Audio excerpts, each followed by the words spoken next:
Good morning, or afternoon, or evening, or whatever time it is that you're watching this. Welcome back to the channel. I'm just having breakfast. If you're wondering, what sort of breakfast do you eat, Ant? Well, I have kimchi noodle. I wish I could get sponsorship from these guys because that's basically my entire life. I love these sort of pot noodles. Anyway, I sat down, I was watching a YouTube video. Easy camera, easy. I was watching a YouTube channel, that Jammy Dodger Flips. Just want to say big congrats on your baby, Lando. Very cute. He says in this video that I'm watching just now, he's two weeks in, and I feel his pain because I'm 4 weeks into little baby Esri.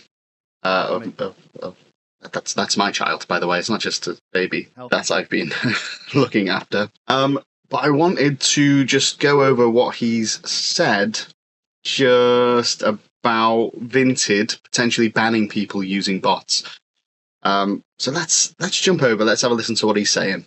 That's another thing I want to get into, because Vinted, banned or unbanned is the question. A lot of you have messaged me asking if I've got it. I haven't replied to anyone really. I've just been kind of testing the waters, seeing what it's all about. But about a week ago, I got a message through from Vinted, which a lot of you guys that snipe just like I do, you would have got that message as well, saying there's been suspicious buying activity on your account. And if it continues, we're going to temporarily or permanently ban your account. So yeah, not the best news. And what it is, they've hired this new company called Datadome, and they pretty much track and limit, I guess, bot accounts. So anyone that's using a bot, like an automatic sniping system, your account is getting banned. But the problem is, because I and a lot of others buy so quickly, we snipe shoes as we do, hence like bargains like this for 15 quid, you know, on clouds, things like that. It's causing our accounts to flag up as a bot account. So Vinted automatically think we're using a bot just because we are manually buying within a few seconds. I have personally never used a bot, even though a few of you think that I do.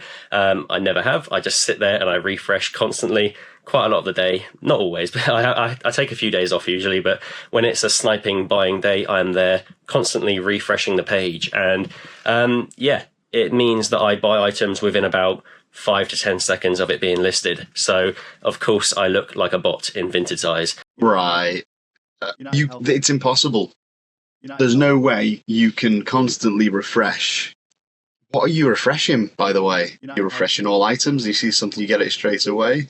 No, I think there needs to be a little bit of honesty. And this, you know, we look back at eBay as well about the business sellers that are selling under a private account. And they're getting found out, and they're all like, I'm just doing what everyone else is doing. Same here. If you're using bots, if you're trying to and don't get me wrong, personally, I don't think there's anything wrong with using them. You're trying to use what you can to get a competitive edge, to buy and sell more, buy cheaper, sell more, sell higher prices. I use cross-listing apps, they're bots. I use Accelerator apps, you know, that they have bot features. I think we're just honest and say maybe we need to have the conversation with Vinted, because why would Vinted want to start? It's clearly a high volume buyer and seller. Why would you want, as a company, as Vinted, why would you want to stop that?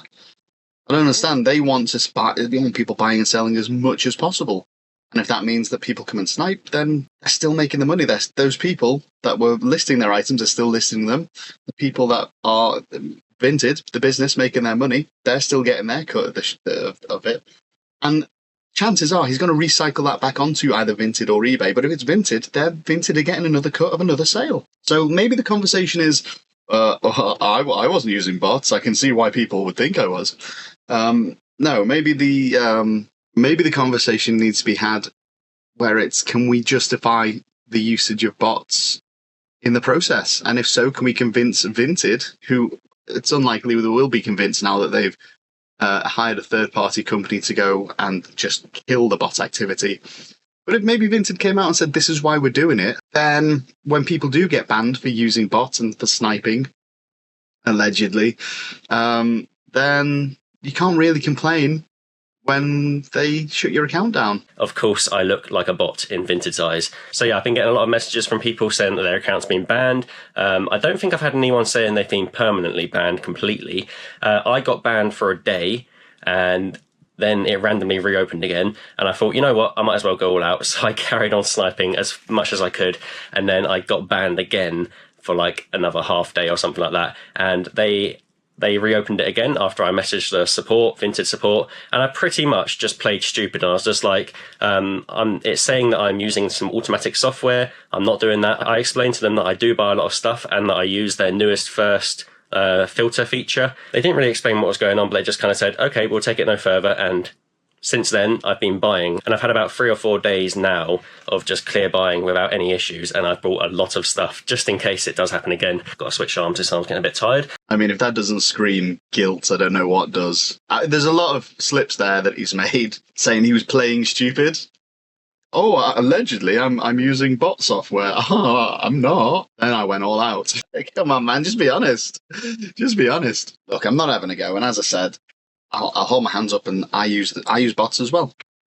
I don't use bots to snipe. I do all my sourcing at car boots, trade outlets, and all that, all those sorts of places. Speaking of sourcing at trade outlets, I've had the final sale. I bulk bought. It's just here, I'll show you. Do you remember these? It's a Cesar Millan dog backpack, size large. They were one of the first things I bought from the trade outlet in Warrington. Now, it was so long ago that trade outlet has since closed and moved, and they've opened like 3 more trade outlets in that time. I think I bought these for about £5. They've been just dripping out over time, and I've sold the last one £25. So it's a bit of a, oh, wow, okay, finally it's gone. But it just goes to show that if you've got the space, if you've got the storage capacity to hold on to things, they will eventually go for close to their market value. If you need to just buy things cheap and flip them quickly, if you're a volume seller because you've not got the space, that's fine. I try and do a mix of the two. I have high value items, but I also like churning through the low cost stuff. Keeps me busy, keeps the cash flow coming in. So if I need to go out and buy things, I've always got a decent amount of cash on hand to go out and get more stock. Speaking of stocks, coming to the end of a week, it's been, do you know what? In terms of trading, I'm probably 1% in profit. I made some good trades, I made some bad trades, and the balance is I'm going. Well, I mean, we got to the end of the day, so things might still change. But on the balance of things, I'm probably where I started on Monday. What have I closed? I closed my Tesla position. That was a good one. I opened it at 303 and closed it at 333. And my DJT, the Donald Trump stuff, I opened at 1880 and I closed up for 10% profit. So I think I closed it at about 19.9. Then up here, what went? So Wendy's, that was a bad trade. I got in at... I think I got in at about 1080 at Wendy's, and it's gone down a whole $1 since then. So I closed that one out for a loss. I think I lost about maybe $50 on that trade.